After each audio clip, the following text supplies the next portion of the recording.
I used to believe in love. The kind that sweeps you off your feet, that makes your heart race like you're 16 again, that convinces you this time it's real. And with Jake, I thought I'd found it. He had this effortless charm, the kind that made me feel like the only woman in the world.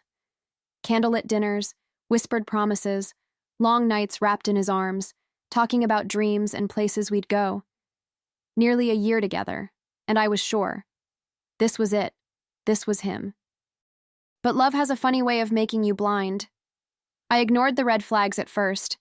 The sudden work trips, the late-night phone calls he never explained, the way he'd glance at his phone and flip it over, like he didn't want me to see.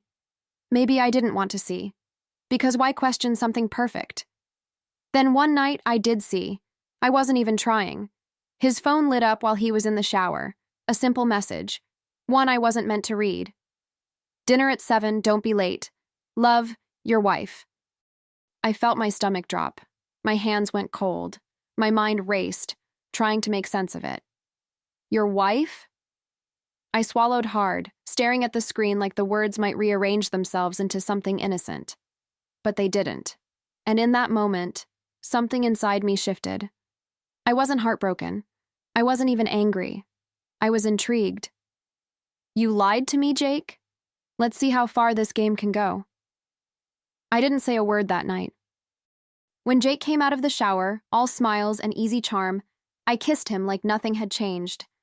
I laughed at his jokes, let him wrap his arms around me, let him believe I was still the same woman who looked at him with stars in her eyes. But inside, something new was growing. A fire, slow and steady, burning away every trace of the woman who would have cried over him. The next day, I started digging. It wasn't hard. Men like Jake, men who think they can have it all, always leave breadcrumbs. A quick search of his name, a few deep dives through social media, and there she was. Rebecca Caldwell, wife of Jacob Caldwell, married for 7 years. 7 years. Longer than I'd even known him. My stomach twisted, but not with pain. No, this was something else. Something sharper. I scrolled through their pictures, smiling on vacation, posing at a charity gala, hands clasped like they belonged together. She looked kind. The kind of woman who folded his shirts just right, who left little notes in his lunch, who believed in him the way I once did. And yet, here he was. Here we were. I should have felt sorry for her. Maybe I did. A little. But mostly, I felt powerful. I could have walked away. Could have told her everything. Could have sent the screenshots and washed my hands of him. But where's the fun in that? Jake had played his game. Now, it was my turn. The first test was simple. A casual question over dinner, carefully placed between sips of wine. So, do you ever think about getting married? I asked, tilting my head just enough to seem curious, not suspicious. Jake barely faltered. He chuckled, reaching for my hand across the table. You know me, babe. I like to live in the moment. No need to rush things, right? Liar. I smiled, pretending to accept his answer, pretending that my heart wasn't pounding with the thrill of the game. Because now, I knew. Knew how easy it was for him to lie straight to my face. Knew he thought he was in control. But he wasn't. Not anymore. That night, while he slept beside me, I took my time. Scrolling through his messages, taking screenshots, sending everything to myself. Photos of us, texts full of sweet nothings, promises he'd never meant to keep. I gathered it all, piece by piece, like a patient collector. Not for revenge. No, revenge is messy. This was something else, something better. As I watched him sleep, oblivious to the storm brewing right next to him, I let myself wonder, how far could I push this? How much could I take before he realized what was happening? I guess we were about to find out. I could have confronted him, could have thrown the evidence in his face, watched him stammer through excuses, maybe even seen a flicker of guilt in his eyes. But that would have been too easy, too predictable. And men like Jake? They don't deserve easy. So instead, I smiled. I kissed him like always, laughed at his stupid jokes, and let him believe I was still the clueless, adoring girlfriend. I played my part to perfection. More affectionate, more devoted, the kind of woman he thought he could keep on the side forever. And while he basked in the illusion of control, I built mine. Every stolen glance at his phone, every dinner date, every whispered, "I love you," became a piece of my puzzle. I started collecting things: text messages, voice notes, pictures of us that told a very different story from the one he was selling his wife. I wasn't reckless about it. No, I was careful. Jake was too arrogant to suspect me, but arrogance wasn't the same as stupidity. If I wanted this to work, I had to make sure he never saw me coming. And then, one evening, I planted the first seed. We were curled up on his couch, my head resting against his shoulder, his arm draped lazily around me. The perfect picture of love. I let out a small sigh, almost too quiet to hear, then whispered, "Wouldn't it be awful if your wife found out about us? I wonder what she'd do." His body tensed, just for a second, but I felt it. Then he chuckled, shaking his head like I'd told some harmless joke. "Come on, babe. You know that's never gonna happen." I just smiled and kissed him. It had already started. Jake thought he was untouchable. That was the beauty of it. Men like him, men who juggle lies with practiced ease, believe they're always one step ahead. They believe women like me exist to orbit around them, powerless, waiting for whatever scraps of love they decide to throw our way. He had no idea how wrong he was. A week after I planted that little seed of doubt, I made my first move. Nothing too big, just a simple request. We were out at dinner, his fingers tracing lazy circles on my wrist, when I sighed and let my shoulders slump, just enough to make it seem real. Ugh, I hate asking, but I'm in a bit of a tight spot this month. I bit my lip, looking up at him like I was embarrassed to even say it.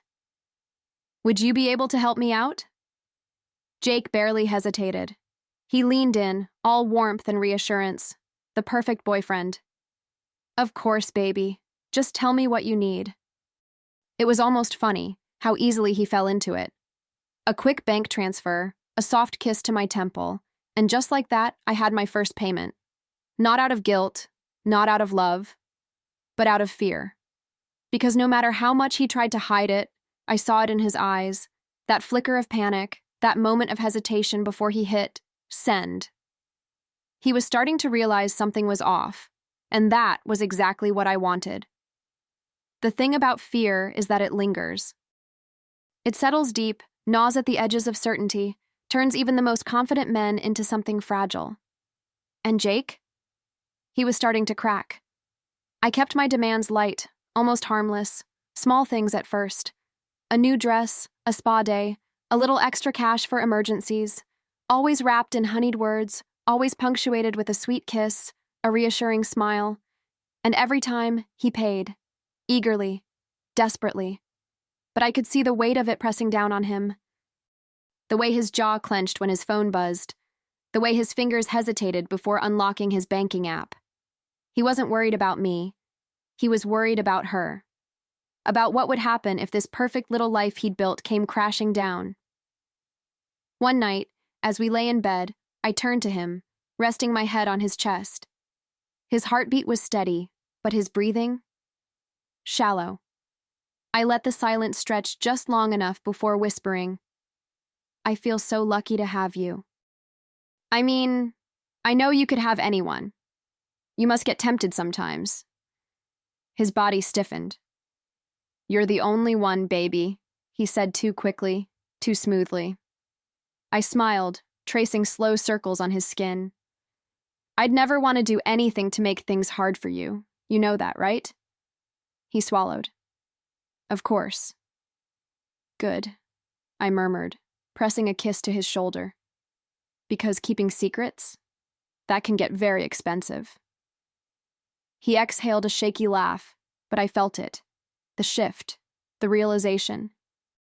Jake wasn't playing the game anymore. He was trapped in it. Fear makes people reckless. It makes them sloppy, makes them desperate. And Jake? He was all three. At first, I kept things subtle. A few more unexpected expenses. a little more pressure, always framed as a need, never a demand. And he paid. Every time. But now, I wasn't just watching him. I was studying him. The way his fingers tapped anxiously against his glass at dinner. The way his shoulders tensed when his phone buzzed. The way he hesitated, for just a fraction of a second, before opening his banking app. He was unraveling. And that's when I knew it was time to turn the screws. One evening, over wine and soft candlelight, I let my voice drop into something quieter, something dangerous. "You trust me, don't you, Jake?" I asked, tilting my head, watching him closely. "Of course, baby." His smile was tight, forced. I sighed, playing with the stem of my glass. "It's just, I feel guilty. You do so much for me. I just don't want to make things difficult for you." He swallowed hard, his hands curled into fists for just a second before he forced them to relax. "You're not. I want to help you." I smiled, reaching across the table to brush my fingers over his. "I know, and I appreciate it, because, keeping secrets? That can be exhausting." His grip on the wine glass tightened. He forced a laugh. I just sipped my drink and let the silence stretch. He got the message. I could feel it now, the shift in power, the way the balance between us had tipped. Jake was still smiling, still playing his role, but the edges were fraying. The once cocky man who used to tease me for pouting when I didn't get my way now held his breath every time I spoke. I tested him. Small things here and there, a sudden emergency that required another bank transfer. A hint, just a whisper, about how stressful it must be to juggle everything, to live two lives. Every time his reaction told me more than his words ever could. One night, as we lay in bed, I sighed softly and let my fingers trace lazy circles on his chest. I murmured, "I was thinking today, if something ever happened to us, if, I don't know, we had a falling out, do you think we'd stay friends?" His whole body tensed. "Why would you ask that?" I shrugged, just wondering. People can be so messy when breakups go bad. Things come out, secrets spill. It's all so unnecessary, don't you think? He didn't answer right away. Instead, I felt his heartbeat quicken under my fingertips. He was picturing it, imagining what would happen if I stopped smiling, if I stopped pretending, if I decided to open my mouth. "That won't happen," he finally said, his voice tight. "Because I take care of you, don't I?" I smiled against his skin. "You do." But in reality, he was the one taking care of me. Jake was unraveling faster now. I saw it in the way he checked his phone when he thought I wasn't looking, the way his fingers hovered over his banking app, reluctant but obedient, the way his laughter had lost its warmth, replaced by something strained, something hollow. But I wasn't done. Not yet. One evening, I let my voice dip into something almost hesitant, almost guilty. "Baby," I sighed, running a finger along the rim of my wine glass. "I hate even asking, but I think I need a little more this month." He flinched. It was slight, almost imperceptible, but I caught it, the hesitation, the tightening of his jaw. "How much?" I tilted my head, watching him, studying him. "Enough to keep things simple," I said softly. "I just don't want any stress between us." He exhaled sharply through his nose, forcing a smile that didn't reach his eyes. "Of course. Anything for you." "Liar." I watched as he unlocked his phone, his fingers moving slower than before, his breathing shallow, his shoulders tense. When the confirmation pinged on my phone, I glanced at it, then at him. He looked tired, worn, like a man standing at the edge of a cliff, staring at the drop. "You're amazing," I whispered, leaning in to kiss his cheek. He barely reacted. That was when I knew. Jake wasn't just afraid anymore. He was trapped. There's a certain satisfaction in watching a man like Jake break.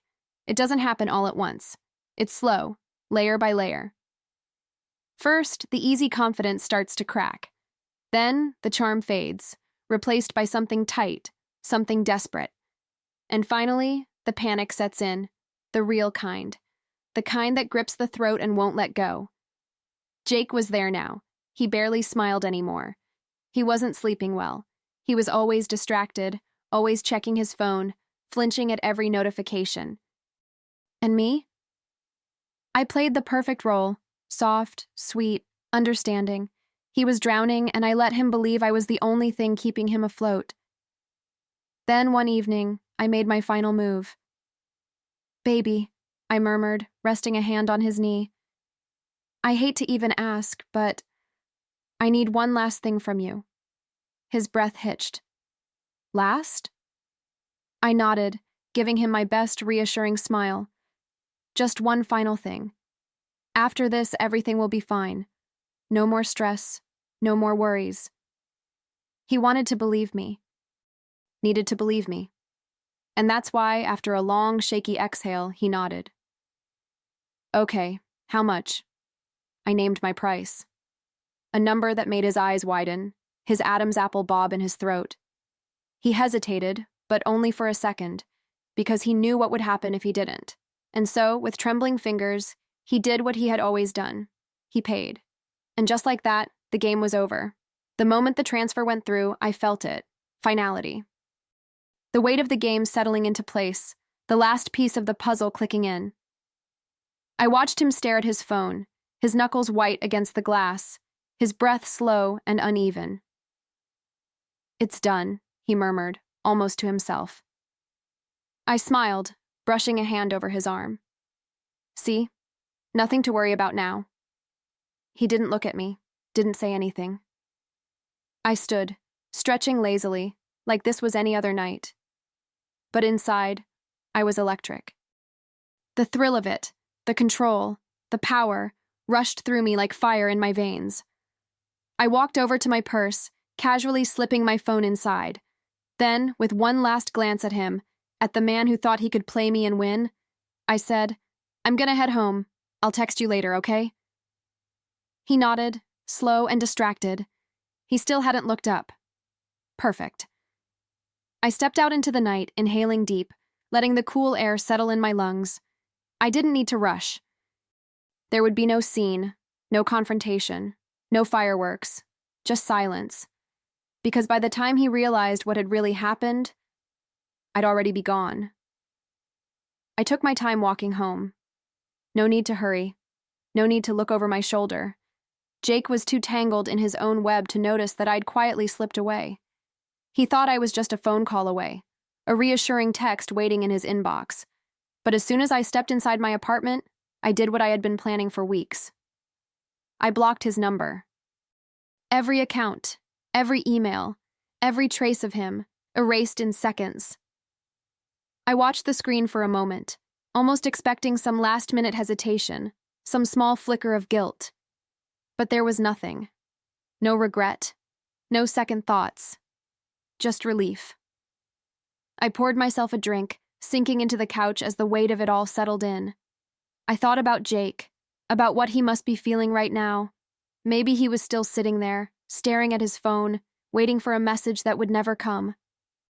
Maybe he was pacing, trying to convince himself that everything was fine, that I was still under his thumb. Or maybe, just maybe, he had already started to panic. His money was gone. His secrets weren't safe. And worst of all, he had no control. A slow smile curled at my lips. He thought he was the one pulling the strings. But in the end, he was just another man who never saw me coming. Freedom doesn't come in a dramatic, cinematic moment. It doesn't hit all at once, like a sudden breath of fresh air. It creeps in slowly, settling in the spaces between heartbeats, in the quiet certainty that there's nothing left to fear. I woke up the next morning in a new city, in a hotel room I had booked weeks ago, wrapped in crisp white sheets that smelled of expensive detergent and victory. No messages, no missed calls, nothing. Jake was officially out of my life. I took my time getting ready, letting the hot water rinse away the last remnants of the woman he thought I was. the fool who had once believed in his lies. That woman was gone now, replaced by someone sharper, someone smarter, someone who took what she wanted and left before the house of cards collapsed. By the time I stepped out onto the city streets, coffee in hand, the weight on my shoulders had vanished. No paranoia, no second guessing, just the steady rhythm of my heels clicking against pavement, the quiet hum of a life that now belonged entirely to me. Jake was probably figuring it out by now. The silence, the absence, the realization that I hadn't just walked away, I had erased myself from his world entirely. And that was the best part, because he could beg, he could scream, he could call every number he had, and it wouldn't change a damn thing. I didn't check my old accounts. Didn't scroll through messages or peek at his social media to see if he was spiraling. That part of my life was over. Jake no longer existed to me. But the universe has a way of giving you a final encore, even when you don't ask for it. Days later, a new email slipped into my inbox. A name I hadn't seen in what felt like a lifetime. Jake Caldwell. No subject line. Just an empty, desperate message waiting for me to open. I could have deleted it, blocked him like I had everywhere else. But curiosity got the better of me. I clicked. Marie, please. I don't know what happened. I don't know why you're doing this. Just tell me what you want. I need to talk to you. I stopped reading. I could hear his voice in the words, the panic, the confusion, the pathetic hope that maybe, just maybe, he could still fix this. As if I had left him some way back in. As if this was all a misunderstanding. I leaned back in my chair, letting the moment settle. Jake Caldwell, reduced to begging. If only his wife could see him now. If only he had seen this coming.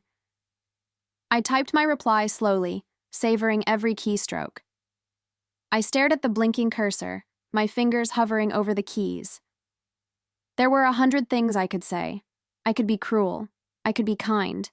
I could lie, or I could tell him the cold, unvarnished truth. But in the end, I kept it simple. You should have been honest from the start. Consider this my fee for keeping quiet. Oh, wait. Looks like your wife found out anyway. Oops. I hit send. For a moment, I just sat there, watching the screen, waiting. I imagined him seeing it, his pulse spiking, his stomach dropping. Maybe he'd stare at the words, reading them over and over, hoping they'd change. Maybe he'd throw his phone, curse my name, scream into the void of his own making. Or maybe, just maybe, he'd finally realize what I had known all along. Men like Jake always think they're the hunters, the ones in control, the ones setting the rules, until they meet someone like me. I closed my laptop, took a slow sip of my coffee, and smiled. It was time to move on.